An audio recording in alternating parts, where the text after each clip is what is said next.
नमस्कार दोस्तों, मेरा नाम है उज्जवल और हम लोग आईएसपीसीएस घटना चक्र में हिस्ट्री, पॉलिटी और फिजिक्स का रिवीजन कर रहे थे।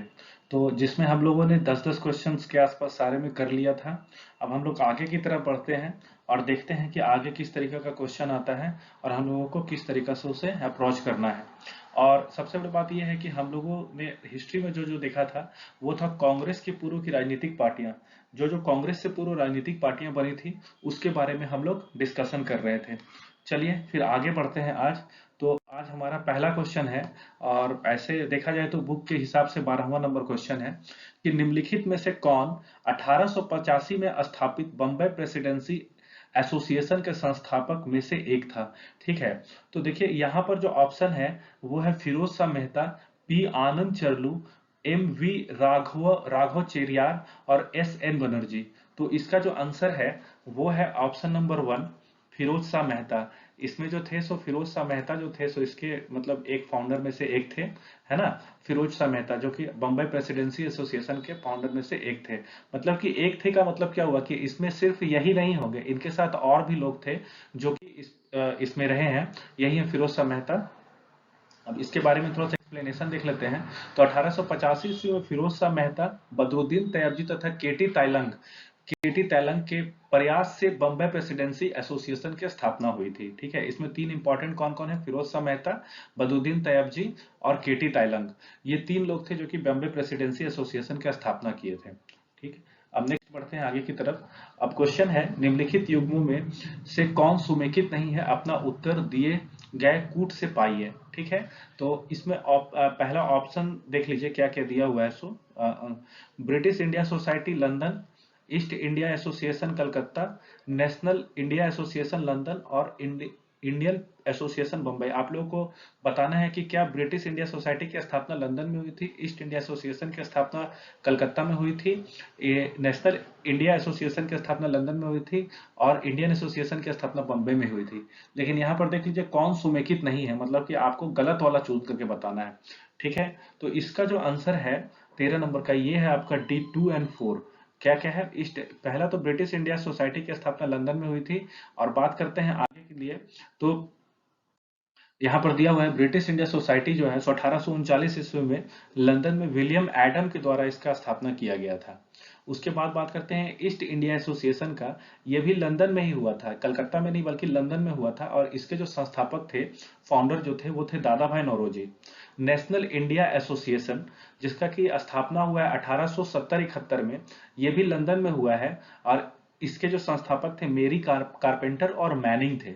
और चौथा आता है इंडियन एसोसिएशन जिसका की स्थापना 1876 में हुआ है और इसके स्थापना कहाँ हुआ था, तो इंडियन एसोसिएशन के बारे में हम लोग पहले भी पढ़ चुके थे, कलकत्ता में हुआ है। और इसके जो करने वाले थे स्थापना वो है सुरेंद्रनाथ बनर्जी एवं आनंद मोहन बोस। ये दो लोगों ने मिलकर किया था, सुरेंद्रनाथ बनर्जी एवं आनंद मोहन बोस ने। ठीक है, होप आप लोगों को ये समझ में आया होगा। अब आगे की तरफ बढ़ते हैं। क्वेश्चन नंबर 15 है निम्नलिखित संस्थाओं पर विचार कीजिए। बंग भंग बंग Bhasha Prakashika Sabha, land holder society, Bengal British India society और इंडियन लीग। इन संस्थाओं के स्थापना वर्ष के सही क्रम कालानुक्रम को निम्नलिखित कूट से चुनिए। तो देखिए इसमें सबसे पहले ये जैसे है वैसे ही है इसका। बंग भंग सबसे पहले आया, फिर लैंड होल्डर सोसाइटी आया, फिर बंगाल ब्रिटिश इंडिया सोसाइटी आया और फिर इंडियन लीग आया। तो इसका जो आंसर होगा सो ए नंबर होगा इसका। ठीक है, ए नंबर। अब देखिए इसका स्थापना ईयर देख लीजिए। बंग भाषा प्रकाशिकी सभा जो था सो 1836 में हुआ था इसका स्थापना। लैंड होल्डर सोसाइटी का स्थापना 1838 में, कल ही इसके बारे में बात हुआ था लैंड होल्डर सोसाइटी के बारे में। द्वारकानाथ टैगोर के द्वारा इसको स्थापित किया गया था 1838 ईस्वी में। और कांग्रेस की पूर्व की सबसे महत्वपूर्ण पार्टी, कांग्रेस के पूर्व सबसे प्रथम पार्टी अगर बोला जाए तो लैंड होल्डर सोसाइटी ही हुई करती थी। बंगाल ब्रिटिश इंडिया सोसाइटी 1843 में बना है और इंडियन लीग 1875 में बना है। ठीक है, इंडियन लीग हो गया आपका 1875 में। तो ये हो गया क्लियर। आगे की तरफ बढ़ते हैं। क्वेश्चन नंबर 16 है। क्वेश्चन नंबर 16 ये बोलता है कि सूची 1 और सूची 2 से सुमेकित कीजिए तथा नीचे दिए गए कूट से सही उत्तर का चयन कीजिए। Land holder society, British India society, Indian society और इंडियन एसोसिएशन। इसका जो आंसर होगा 16 का आंसर देखिए क्या देखिए मिलान कीजिए, सबसे अच्छा है कि मिलान कीजिए जो जो आता है। लैंड होल्डर सोसाइटी के बारे में पता है कि हमको पता है कि द्वारकानाथ टैगोर के द्वारा इसको किया गया था लैंड होल्डर सोसाइटी को। तो लैंड होल्डर सोसाइटी को जब द्वारकानाथ टैगोर के द्वारा किया गया था तो पहला ऑप्शन तो 4 नंबर होना चाहिए, माने कि सी तो यहाँ से एलिमिनेट हो गया, सी तो ऑप्शन हो नहीं सकता है। ठीक है, उसके बाद हम ब्रिटिश इंडिया सोसाइटी का कौन किए हैं सो बताइए। ब्रिटिश इंडिया सोसाइटी अभी पहले ही पढ़े थे कि ब्रिटिश इंडिया सोसाइटी का जो संस्थापक थे, अभी इसके पहले ही क्वेश्चन में आया था, वो थे विलियम एडम, जो कि लंदन में इसका स्थापना किया गया था। तो ये भी खत्म हो गया, ये भी खत्म हो गया, तो ऑप्शन कौन सा बचा? तो सीधा सा बात है कि ए नंबर ऑप्शन बचा। तो यहाँ पे आंसर जो होगा ए नंबर होगा, यानी कि लैंड होल्डर सोसाइटी का स्थापना द्वारकानाथ टैगोर के द्वारा किया गया था। ब्रिटिश इंडिया सोसाइटी का स्थापना विलियम एडम के द्वारा किया गया था।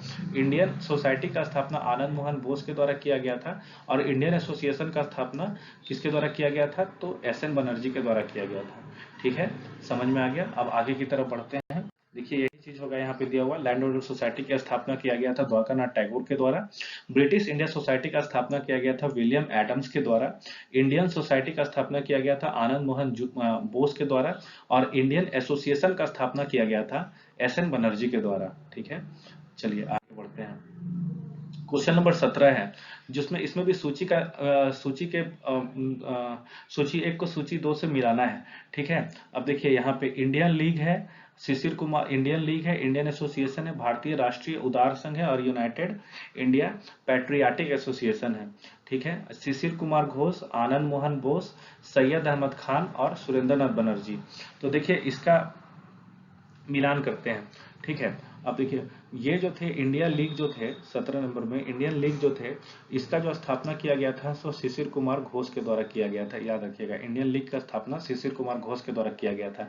तो बी नंबर और सी नंबर तो मेरा कैंसिल आउट हो गया, बी नंबर और सी नंबर मेरा कैंसिल आउट हो गया। अब देखिए इंडियन एसोसिएशन के बारे में पता है कि सुरेंद्र नाथ बनर्जी इसका स्थापना करवाए थे, सुरेंद्र नाथ बनर्जी। तो दूसरा का बी का 4 हो जाएगा, तो बी का सॉरी इंडियन एसोसिएशन का स्थापना आनंद मोहन बोस को जाएगा, यहां से अगर देखा जाए तो यहां से आनंद मोहन बोस को जाएगा, क्योंकि दो लोगों ने मिलकर किया था इसको, इसीलिए थोड़ा सा अथी हुआ। ठीक है, उसके बाद आता है सी नंबर, और सी का जो आंसर है भारतीय राष्ट्रीय उदार, इसको करवाए थे एक्चुअल में सुरेंद्र नाथ बनर्जी ने।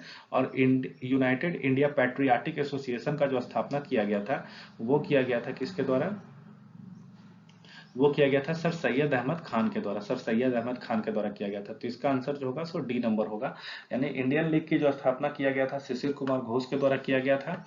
इंडियन एसोसिएशन की स्थापना किया गया था आनंद मोहन बोस के द्वारा। भारतीय राष्ट्रीय उदार संघ की स्थापना की गई थी सुरेंद्र नाथ बनर्जी के द्वारा। और यूनाइटेड इंडिया पैट्रियाटिक एसोसिएशन की स्थापना किया गया था सैयद अहमद खान के द्वारा। ठीक है, चलिए नंबर 19, देखिए 1875 ईस्वी में बंगाल में शिशिर कुमार घोष ने इंडिया लीग की स्थापना की थी, याद रखिएगा। और कहाँ पे हुआ था? बंगाल में। हम आपको पहले बता चुके थे कि जब कल का सेशन जब हुआ था, इसके पहले वाला जो वीडियो था उसमें पहले ही बताया जा चुका था कि मैक्सिमम जो पार्टियों का गठन हुआ था वो 3 जगह हुआ था। एक हुआ था बंगाल में, एक हुआ था महाराष्ट्र में, और एक हुआ था मद्रास में। ठीक है, तो यहाँ पे जो शिशिर कुमार घोष हैं, उन्होंने कब किया, कहाँ करवाया था? बंगाल में किया था। इंडिया लीग की स्थापना की थी, जिसका उद्देश्य था भारतीयों में राष्ट्रवाद की भावना को जगाना तथा राजनीतिक शिक्षा को प्रोत्साहित करना। 26 जुलाई 1876 को इंडिया लीग का स्थान इंडियन एसोसिएशन ने ले लिया। ठीक है, कब? 1876 26 जुलाई। इंडिया लीग का स्थान जो है सो इंडियन एसोसिएशन ने ले लिया। इसे आनंद मोहन बोस और सुरेंद्र नाथ बनर्जी ने स्थापित किया।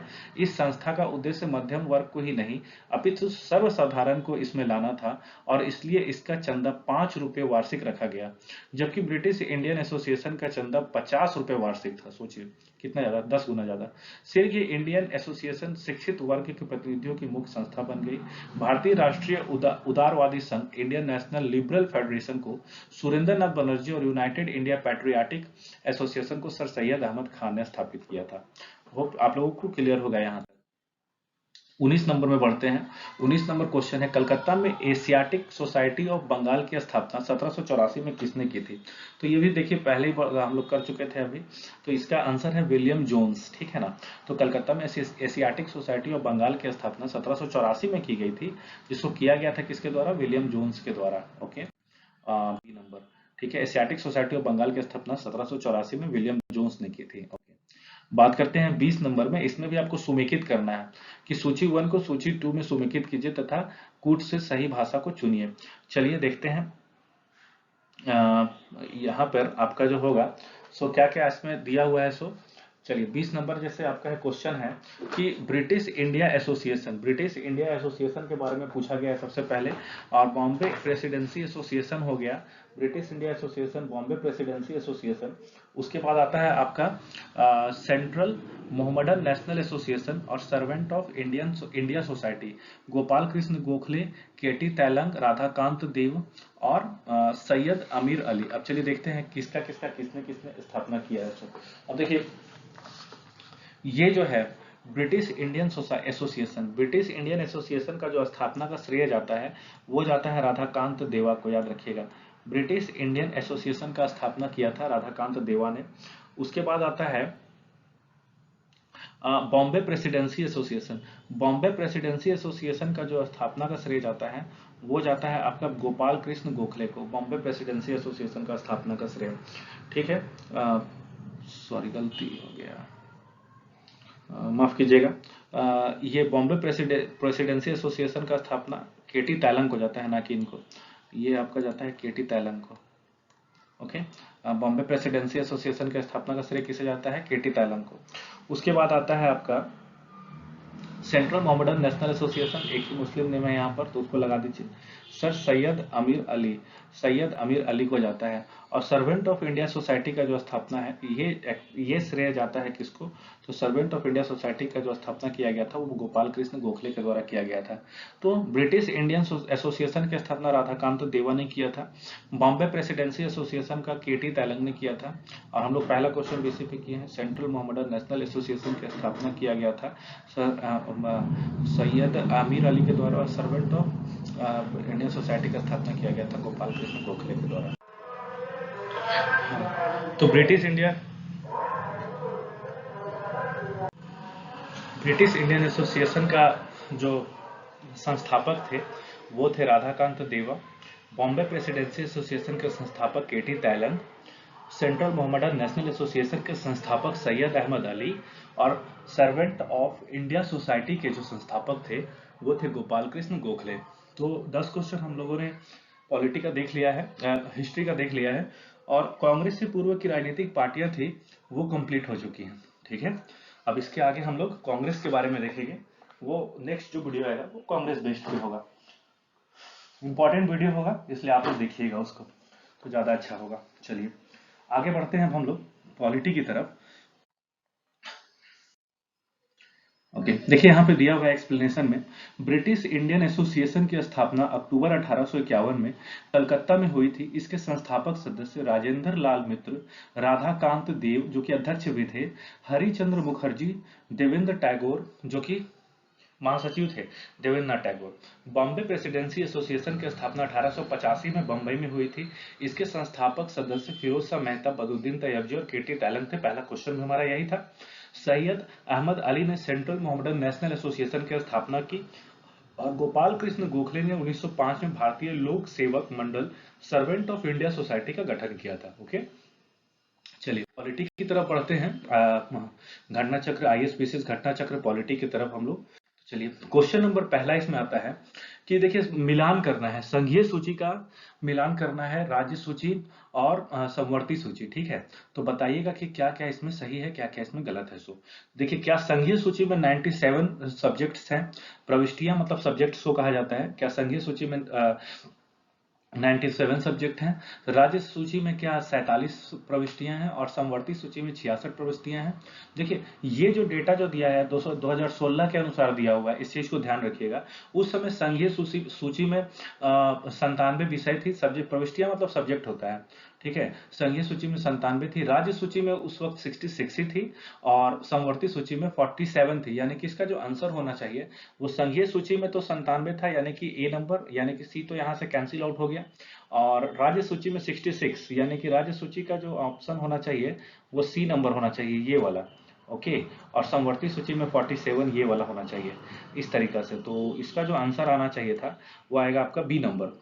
ओके, 12 का बी नंबर, यानी कि ए सी एंड बी। लेकिन देखो बाद में इसको मतलब चेंज किया गया और संघीय सूची में अब कुछ और है, राज्य सूची में कुछ और है और समवर्ती सूची में कुछ और है। इसके बारे में अगर हम लोग देख लेते हैं तो संघीय सूची में 97 सब्जेक्ट्स थे, जो कि अब बढ़ करके 100 सब्जेक्ट्स हो चुके हैं। राज्य सूची में पहले थे आपके 66, लेकिन अब घट करके 61 हो चुके हैं। और समवर्ती सूची में पहले थे 47, जो कि अब बढ़ करके 52 हो चुके हैं। ठीक है, तो इस डेटा पे याद रखिएगा कि संघीय सूची में अब 100 है, राज्य सूची में 61 और समवर्ती सूची में 52 सब्जेक्ट्स हैं। ओके, इसके बारे में तो पता है कि संघीय सूची क्या होता है, राज्य सूची क्या होता है और समवर्ती सूची क्या होता है। ठीक है, अब चलिए आगे बढ़ते हैं हम लोग। भारत के संविधान के अंतर्गत आर्थिक योजना का विषय है, आर्थिक योजना का विषय है क्या है, राज्य सूची में है, क्या संघ सूची में है, समवर्ती सूची में है और किसी सूची में निर्दिष्ट नहीं है। तो आर्थिक योजना का जो विषय होता है वो एक्चुअल में समवर्ती सूची, यानी कि इकोनॉमिकल कंडीशन जिसको बोला जाता है हम लोग, तो इसको हम लोग समवर्ती सूची में रखते हैं। ठीक है ना, सोशल एंड इकोनॉमिकल प्लानिंग भी इसको बोल सकते हैं हम लोग। ठीक है, सोशल एंड इकोनॉमिकल प्लानिंग। तो इसके बारे में थोड़ा सा हम डिस्कशन करना चाहेंगे, इसका आंसर सी होगा। इसके बारे में हम थोड़ा सा डिस्कशन करना चाहेंगे। देखिए, हमारे पास जो लिस्ट होता है उसको हम लोग तीन पार्ट में डिवाइड करते हैं। एक होता है यूनियन लिस्ट, एक होता है स्टेट लिस्ट, एक होता है कॉन्करेंट लिस्ट, और एक हम लोग और रखते हैं रेजिड्यूरी लिस्ट, जिसको कि हम लोग रेसिड्यूरी लिस्ट भी कहा जाता है। जैसा कि नाम से ही सब पता चलता है कि यूनियन लिस्ट है, उस पे जो कानून बनाने का अधिकार होगा वो किसका होगा, तो यूनियन गवर्नमेंट का होगा। स्टेट लिस्ट है, उस पे कानून बनाने का अधिकार किसको होगा, तो स्टेट गवर्नमेंट को होगा। और कॉन्करेंट यानी कि समवर्ती सूची जो है, उसमें जो कानून बनाने का अधिकार जो होता है, सो देखो होता है यूनियन और स्टेट दोनों को होगा। ठीक है ना, उस पे कानून यूनियन भी बना सकता है, संघ भी बना सकता है और राज्य भी बना सकता है। लेकिन अगर ऐसा मतलब कॉन्ट्राडिक्शन हुआ, कहने का मतलब विरोधाभास अगर हुआ कि तो उस वक्त जो मान्य होगा वो माना जाएगा किसको, वो माना जाता है आपका ये मतलब एक तरह से बोल सकते हो कि दोनों उस पे कानून बना सकता है कॉन्करेंट लिस्ट पे। लेकिन रेजिडुअरी लिस्ट में ये होता है कि इस पे जो कानून बनाने का अधिकार होता है वो दोनों को होता है।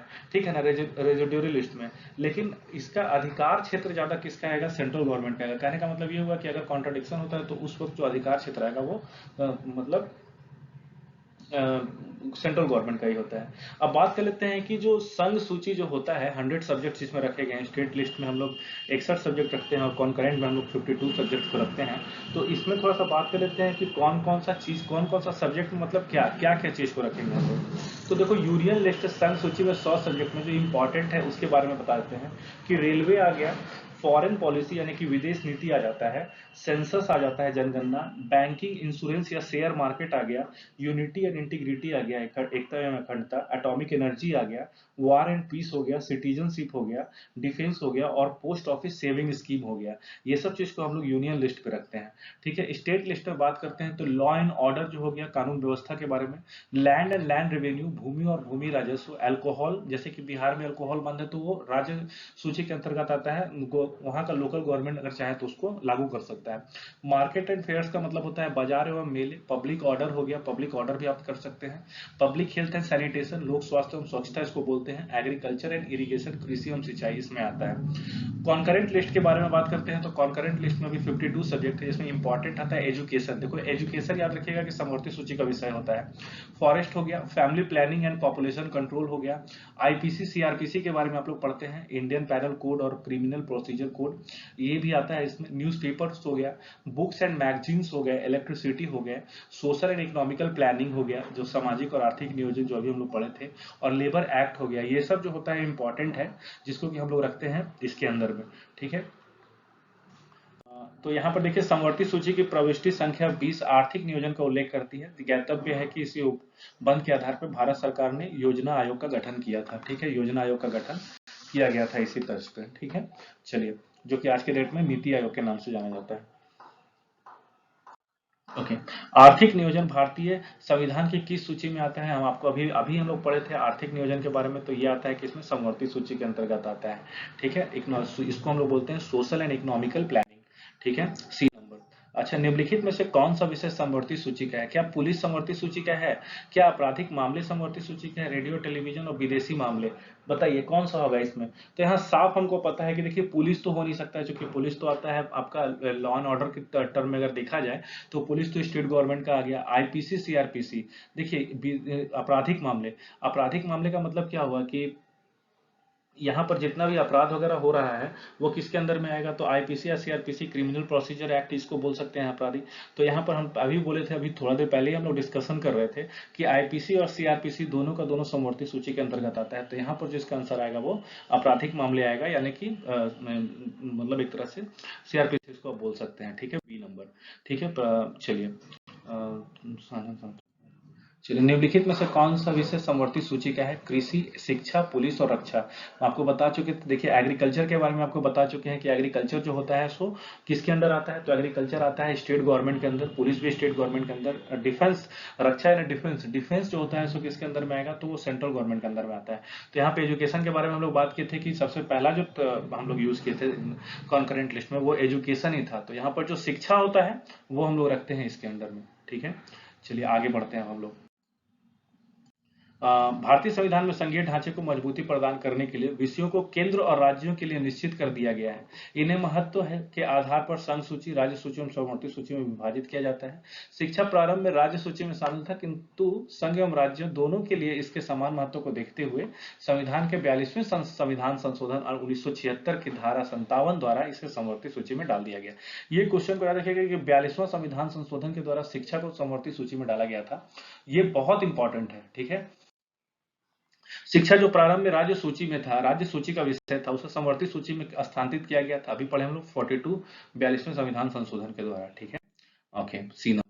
आगे है, भारत के संविधान के अंतर्गत विषय तथा संबंधित सूची के बारे में युग्मों में से कौन एक समेकित नहीं है? 1 फॉरेस्ट, फॉरेस्ट के बारे में बात कर रहा है। क्या फॉरेस्ट आपका समवर्ती सूची में आता है? तो बिल्कुल भी समवर्ती सूची में आता है फॉरेस्ट। शेयर बाजार क्या समवर्ती सूची में आता है? डाकघर बचत स्कीम और जन स्वास्थ्य, कौन कौन सा इसमें सो बताइए। जन स्वास्थ्य तो राज्य सूची में आता है, बिल्कुल भी जन स्वास्थ्य राज्य सूची में आता है आपका। इसके बाद आता है आपका डाकघर बचत scheme, post office saving scheme संघीय सूची का विषय है, बिल्कुल भी। और शेयर बाजार समवर्ती सूची का विषय नहीं होता है सर। शेयर बाजार जो होता है सो संघ सूची का विषय होता है, समवर्ती सूची का विषय नहीं होता है यहाँ पे। तो इसका जो आंसर होगा वो बी नंबर होगा। शेयर बाजार किसका होता है? यूनियन लिस्ट का है, ना कि समवर्ती सूची का। कॉन्करेंट का नहीं होता है, ये यूनियन लिस्ट का होता है। तो इसका आंसर हो गया बी नंबर। ठीक है, यहाँ पे वही चीज आपका लिखा हुआ भी है, इसको अगर आप देखना चाहें तो पढ़ सकते हैं। आगे बढ़ते हैं हम लोग। देखिए यहाँ पे फिर से आपको करना है कि इसमें मिलान करना है सूची 1 को सूची 2 से। यहाँ पे सूची 1 में आपका जो ऑप्शन दिया हुआ है वो है केंद्र सूची, राज्य सूची, समवर्ती सूची और अवशिष्ट विषय, रेजिडुअरी लिस्ट उसको बोलते हैं हम लोग। पुलिस सूची 2 में है पुलिस और सार्वजनिक व्यवस्था, अंतरिक्ष अनुसंधान, जनगणना और जनसंख्या नियंत्रण और परिवार नियोजन। ठीक है, family planning and population control. तो देखो केंद्र सूची में देखो सबसे पहले जिसको जो जो आपको आता है वो आप कर लो। पुलिस और सार्वजनिक व्यवस्था के बारे में हमको पता है कि ये राज्य सूची का विषय है, तो हम इसको राज्य सूची के साथ पहले मिला देते हैं ले जा करके। ठीक है, अंतरिक्ष अनुसंधान के बारे में भी छोड़ देते हैं फिलहाल के लिए। जनगणना के बारे में पता है कि जनगणना कौन कराता है, तो जनगणना के बारे में पता है। सेंसस के बारे में अच्छा से पता है कि सेंसस जब भी करवाएगा तो किसके द्वारा करवाया जाएगा, तो सेंसस करवाएगा सेंट्रल गवर्नमेंट के द्वारा। जनसंख्या नियंत्रण एवं परिवार नियोजन के बारे में बात किया जाए तो ये समवर्ती सूची में है। Family planning and population control हम लोग पढ़ भी चुके हैं। और लास्ट जो बचता है अंतरिक्ष अनुसंधान, तो ये सीधा सीधी कहाँ चला जाएगा, रेजिडुअरी लिस्ट में चला जाएगा और ये आ जाएगा अंतरिक्ष अनुसंधान अवशिष्ट विषय में। तो इसका जो आंसर होगा कौन सा होगा, केंद्र सूची हो गया आपका जनगणना, यानी कि 3, यानी कि इसका जो आंसर है साफ साफ ए नंबर हमको पता चल रहा है। ठीक है, चलिए आगे की तरफ बढ़ते हैं हम लोग। ए नंबर केंद्र सूची जनगणना का विषय है। जनगणना जो है केंद्र सूची में आता है। पुलिस और सार्वजनिक व्यवस्था राज्य सूची के अंतर्गत आता है। जनसंख्या नियंत्रण और परिवार नियोजन समवर्ती सूची के अंतर्गत आता है।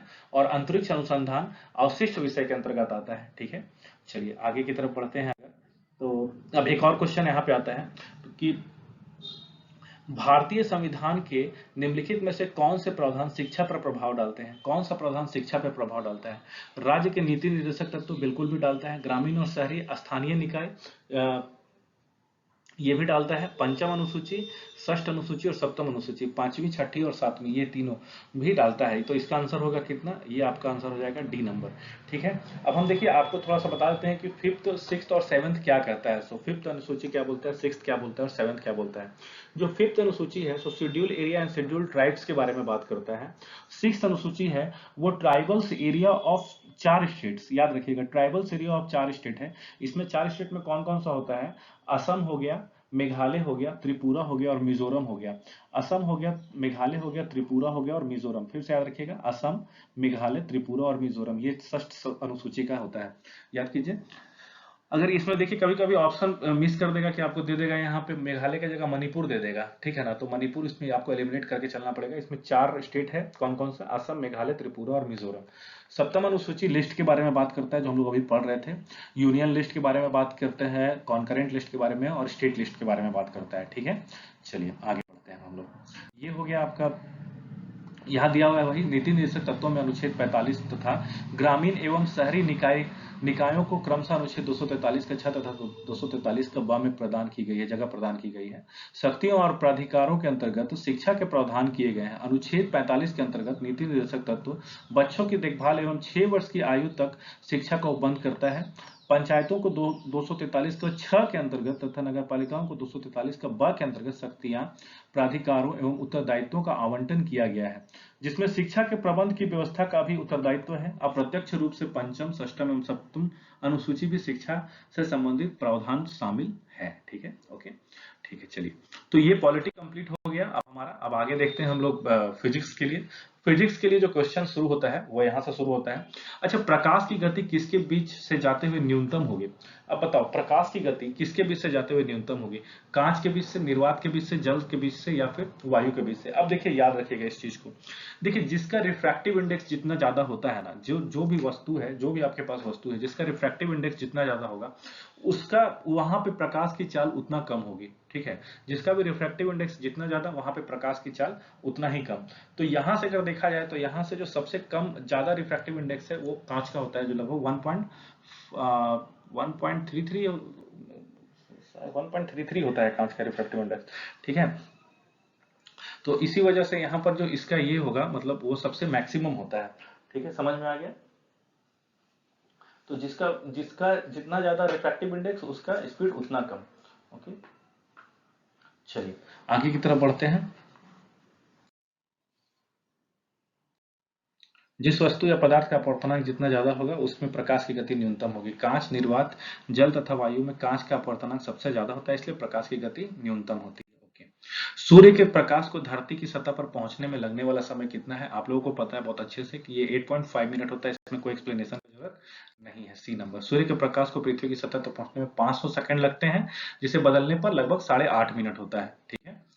प्रकाश तरंगों के वायु से कांच में जाने पर जो चर प्रभावित होते हैं वे हैं। अब याद रखिएगा, देखिए कोई भी तरंग किसी एक मीडियम से दूसरे मीडियम में जाता है ना, तो जो उसका प्रभावित होता है वो हमेशा प्रभावित होता है तरंग दैर्घ्य और वेग। हमेशा तरंग दैर्घ्य और वेग प्रभावित होता है, कभी भी आवृत्ति प्रभावित नहीं होगा। फ्रीक्वेंसी में कोई प्रभाव नहीं पड़ता है। जब कोई भी मतलब तरंग जो है सो कोई एक मतलब एक मीडियम से दूसरे मीडियम में जाता है तो उसके तरंग दैर्घ्य और वेग में परिवर्तन होता है। फ्रीक्वेंसी में किसी प्रकार का परिवर्तन आपको देखने के लिए नहीं मिलेगा, याद रखिएगा इस चीज को, ठीक है। 15 नंबर हो गया। अब नेक्स्ट बढ़ते हैं, अगर हम लोग 15 का डी हो गया। जब कोई प्रकाश तरंग वायु से कांच या एक माध्यम से दूसरे माध्यम में जाती है तो प्रकाश की आवृत्ति वही रहती है, लेकिन उसका तरंग दैर्घ्य तथा वेग बदल जाता है, ठीक है। नेक्स्ट है, जब प्रकाश एक माध्यम से दूसरे स्थान में जाता है तो एक माध्यम से दूसरे माध्यम में जाता है तो निम्न में से कौन सा एक अपरिवर्तित रहता है? तो कौन सा एक अपरिवर्तित रहता है, हम आपको बता दिए थे। आवृत्ति इसका अपरिवर्तित रहता है। क्या तीव्रता अपरिवर्तित रहेगा? नहीं। वेग अपरिवर्तित रहेगा? नहीं। तरंगदैर्घ्य अपरिवर्तित रहेगा? नहीं।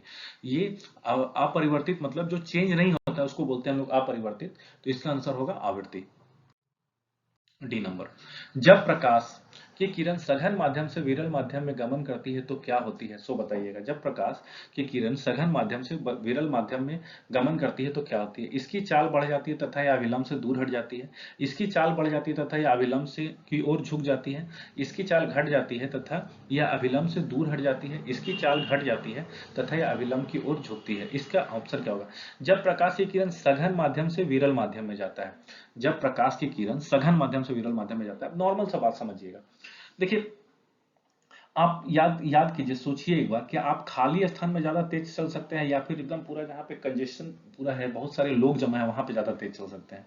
तो सघन माध्यम का मतलब ये होता है कि एक तरह से जान के चलो कि वो एकदम पूरा एकदम कंजेशन है, उसमें बहुत सारे लोग जमा है, तो वहां तो आपको सिकुड़ के चलना पड़ेगा है। और विरल में जैसे पहुंचेगा तो आप फैल के पूरा फुल स्पीड में चलिएगा। ठीक है, तो आप क्या करिएगा कि आप यहाँ पे फैल के चलने का मतलब हुआ कि आप इलम से आप दूर हट रहे हैं और पूरा फैल के चल रहे हैं, स्पीड में चल रहे हैं, यानी कि आपका चाल बढ़ रहा है। तो जब भी याद रखिएगा कि जब भी आप सघन माध्यम से विरल माध्यम में जाएंगे तो आप पूरा फैल के चलिएगा, आपका स्पीड बढ़ेगा। जब आप विरल से सघन में आइएगा तो आप सिकुड़ के चलिएगा, आपका स्पीड घटेगा, सीधा सा बात है। इसी चीज को याद रखिएगा, तो आपको इस क्वेश्चन का आंसर देने में कभी प्रॉब्लम कभी सामना नहीं करना पड़ेगा। ओके, आगे बढ़ते हैं हम लोग। 18 का ये नंबर हो गया। जब प्रकाश की किरण सघन माध्यम से विरल में गमन करती है तो इसकी चाल बढ़ जाती है तथा यह अविलंब से दूर हट जाती है। ज्ञातव्य है कि जब कोई प्रकाश की किरण विरल माध्यम से सघन माध्यम में प्रवेश करती है तो यह अविलंब की ओर झुक जाती है। ठीक है, चलिए तो क्वेश्चन नेक्स्ट देखते हैं। निम्नलिखित ऊर्जा रूपांतरणों में से किसके द्वारा प्रकाश की संश्लेषण क्रिया संपादित होती है? बताइए कि ये ऑप्शन है आपका, प्रकाश से रासायनिक ऊर्जा में, प्रकाश से ताप ऊर्जा में, प्रकाश से जैव रासायनिक ऊर्जा में, या ऊष्मा से गतिज ऊर्जा में। तो इसका जो आंसर होगा, प्रकाश से रासायनिक ऊर्जा जब आप यूज करिएगा, जब प्रकाश से रासायनिक ऊर्जा में परिवर्तन होता है तो प्रकाश संश्लेषण की क्रिया संपादित होती है। ठीक है, प्रकाश से रासायनिक ऊर्जा में परिवर्तन के तौर पे ही प्रकाश संश्लेषण की क्रिया संपादित होती है। इसका आंसर हो गया ए नंबर। प्रकाश संश्लेषण एकमात्र जैविक प्रक्रिया है जिसमें अत्यधिक मात्रा में सूर्य के प्रकाश की ऊर्जा को रासायनिक ऊर्जा में बदला जाता है। प्रकाश संश्लेषण की क्रिया रासायनिक समीकरण 6CO2 carbon oxide plus 12H2O प्रकाश ऊर्जा परहरित जो कि बनाता है C6H12O6 plus 6O2 plus 6H2O और परहरित को बनाता है ये। ठीक है, चलिए आगे बढ़ते हैं। प्रकाश सजावट तथा विज्ञापन के लिए विसर्जन नलिकाओं में प्रयुक्त होने वाली गैस कौन सी होती है? प्रकाश सजावट तथा विज्ञापन के लिए विसर्जन नलिकाओं में प्रयुक्त होने वाली गैस कौन सी होती है? क्या carbon dioxide, ammonia, sulphur dioxide या नियॉन? तो यहाँ पे हम लोग जो यूज करते हैं वो नियॉन को यूज किया जाता है। प्रकाश सजावट और विज्ञापन में हम लोग विसर्जन नलिकाओं में, विसर्जन नलिका मतलब समझते हो, फ्लोरो, एक तरह से बोल सकते हो आप इसको ट्यूब्स, ट्यूब्स जो होते हैं ना, जो लगे होते हैं, उसमें हम लोग नियॉन गैस को यूज करते हैं। D number. डिस्चार्ज ट्यूब्स, या discharge tube, exactly, discharge tubes जो होते हैं उसमें हम लोग नियॉन गैस को यूज करते हैं। ठीक है, अच्छा, साबुन के पतले झाग में चमकदार रंगों का बनना किस परिघटना का परिणाम है? बताइएगा। बहुलित परावर्तन और व्यक्तीकरण, बहुलित अपवर्तन और परिक्षेपण, विवर्तन और परिक्षेपण, और ध्रुवण या व्यक्तीकरण। तो इसका जो आंसर होगा ये होता है बहुलित परावर्तन और व्यक्तीकरण। ठीक है ना, बहुलित परावर्तन मतलब होता है बहुत बार परावर्तन होगा इसमें, और व्यक्तीकरण का घटना होता है, इसी वजह से आपको कलरफुल नजर आता है वो। ठीक है, तो इसका आंसर ए नंबर। साबुन के पतले झाग में चमकदार रंगों का बनना बहुलित परावर्तन और व्यक्तीकरण का परिणाम है। जब किसी प्रकाश पारदर्शक पतली परत पानी की सतह पर तेल की पतली या परत या साबुन के घोल के बुलबुले पर श्वेत प्रकाश आपतित किया जाता है तो परत के दोनों पृष्ठों से परावर्तित तथा अपवर्तित प्रकाश किरणों में व्यक्तीकरण होता है। इस परिघटना में परिणामतः वह परत चमकदार दिखाई पड़ती है। ठीक है, चलिए आगे बढ़ते हैं। पूर्ण आंतरिक परावर्तन होता है जब प्रकाश, कब होता है पूर्ण आंतरिक परावर्तन? याद रखिएगा, प्रकाश के लिए पूर्ण आंतरिक परावर्तन के लिए जो सबसे इंपॉर्टेंट होता है वो याद रखिएगा DAR। ठीक है ना, DAR मतलब कि डर, याद रखना कि डेंसर से जब आपका रेरर मीडियम में जाएगा तभी प्रकाश मतलब पूर्ण आंतरिक परावर्तन होगा। जब भी प्रकाश जो है सो डेंसर से रेरर मीडियम यानी कि सघन से विरल माध्यम में जाएगा तभी आपका पूर्ण आंतरिक परावर्तन होगा। अब देखो, डेंसर मीडियम और सघन विरल मीडियम में क्या मतलब होता है? डेंसर मीडियम या विरल मीडियम के बारे में अगर हम लोग बात करते हैं तो इसका मतलब क्या होता है कि डेंसर मीडियम का मतलब ये होता है कि जो चीज जितना ज्यादा डेंस है, डेंस कहने का मतलब ये हुआ कि जो चीज जितना ज्यादा सघन है उसको हम लोग उतना ज्यादा डेंसर बोलेंगे, और जो चीज जितना ज्यादा विरल है उसको हम लोग क्या बोलते हैं? उसको हम लोग बोलते हैं आपका विरल माध्यम। ठीक है, अगर हम बात करते हैं यहाँ पे तो हीरा, कांच, जल से कांच, वायु से जल और वायु से कांच, तो जिसका रिफ्रैक्टिव इंडेक्स ज्यादा होगा जो उतना ज्यादा विरल हो, उतना ज्यादा सघन होगा, और जिसका रिफ्रैक्टिव इंडेक्स कम होगा वो उतना ज्यादा विरल होगा। तो हीरे से कांच में, जल से कांच में, वायु से जल में और वायु से कांच में, तो वो हीरा का रिफ्रैक्टिव इंडेक्स जो होता है वो 2.42 होता है। आप लोग पढ़े होंगे अच्छा से, हीरा का रिफ्रैक्टिव इंडेक्स 2.42 होता है, जबकि कांच का रिफ्रैक्टिव इंडेक्स होता है 1.5। तो हीरा तो डेंसर हो गया एज कंपेयर टू कांच, तो ये तो पहला सही हो गया, क्योंकि जब हीरा से कांच में जब प्रकाश जाएगा तो डेंसर से रेयर में जा रहा है, तो पूर्ण आंतरिक परावर्तन के लिए DAR हमको चाहिए, डर, यानी कि डेंसर से रेयर में प्रकाश जाना चाहिए, तो ये तो सही है। लेकिन इसको भी हम चेक कर लेते हैं, जल से कांच, तो जल का जो रिफ्रैक्टिव इंडेक्स होता है वो होता है 1.33, कांच का जो रिफ्रैक्टिव इंडेक्स होता है वो होता है 1.5। तो 1.33 से 1.5 का मतलब हो गया कि रेयर से डेंसर में जा रहा है, तो ये तो पॉसिबल नहीं है। वायु से जल में जा रहा है, तो वायु होता है कितना, वायु का जो होता है वो होता है 1 के आसपास मान के चलो, या ऐसे तो देखा जाए तो 1.0003 होता है, और जल का होता है 1.33। तो 1 से 1.33 में जाएगा तो भी रेयर से आपका डेंसर में जा रहा है, तो ये भी पॉसिबल नहीं है। और वायु से कांच में भी पॉसिबल नहीं है, क्योंकि 1 से 1.5 में जाएगा तो ये भी पॉसिबल नहीं है। तो ये पॉसिबल नहीं है, ये भी पॉसिबल नहीं है। तो यहाँ पे जो पॉसिबल है सो हीरे से कांच में जाएगा, क्योंकि हीरा का जो रिफ्रैक्टिव इंडेक्स होता है, अपर्तनांक जो बोलते हैं जिसको हम लोग, वो कांच के अपर्तनांक से ज्यादा होता है। हीरा का रिफ्रैक्टिव इंडेक्स हमको पता है 2.42 होता है, 2.42 होता है, और इसका कितना होता है कांच का होता है 1.5 होता है किसका, कांच का। ओके, वायु का होता है 1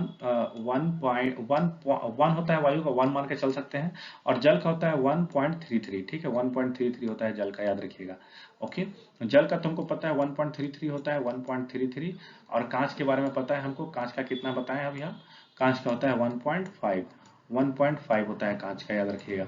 वायु के बारे में पता है, कांच के बारे में पता है, आप लोगों को सबके बारे में पता चल गया है। तो एक बार लेकिन हम आपको बात बोल देते हैं, आप लोग याद रखने का कोशिश कीजिएगा।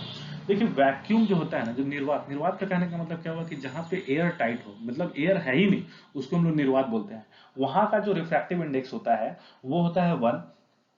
एयर का रिफ्रैक्टिव इंडेक्स होता है 1.00029, जिसको कि हम लोग 1.0003 भी बोल सकते हैं। वाटर का रिफ्रैक्टिव इंडेक्स 1.33 होता है, या फिर उसको हम लोग 4/3 भी बोल सकते हैं। कांच का रिफ्रैक्टिव इंडेक्स 1.5 होता है। डायमंड यानी हीरा का रिफ्रैक्टिव इंडेक्स 2.42 होता है। सिलिकॉन का रिफ्रैक्टिव इंडेक्स 3.9 होता है। जर्मेनियम का 4 होता है। और ग्लिसरीन होता है, ग्लिसरीन का भी रिफ्रैक्टिव इंडेक्स कांच के बराबर होता है, यानी कि 1.5 ही होता है। ठीक है, तो ये हो गया। अब इसके बाद देखते हैं आंसर ए। जब प्रकाश की किरण किसी सघन माध्यम से विरल माध्यम में प्रवेश करती है तो आपतन कोण के क्रांतिक कोण से अधिक हो जाने पर अपवर्तित किरण सघन माध्यम में लौट जाती है, बिल्कुल भी, जिसे पूर्ण आंतरिक परावर्तन कहते हैं। प्रश्नगत विकल्पों में हीरे का अपवर्तनांक कांच से अधिक होने के कारण हीरे से कांच में प्रकाश के जाने पर पूर्ण आंतरिक परावर्तन होगा। ठीक है, क्लियर है यहाँ तक?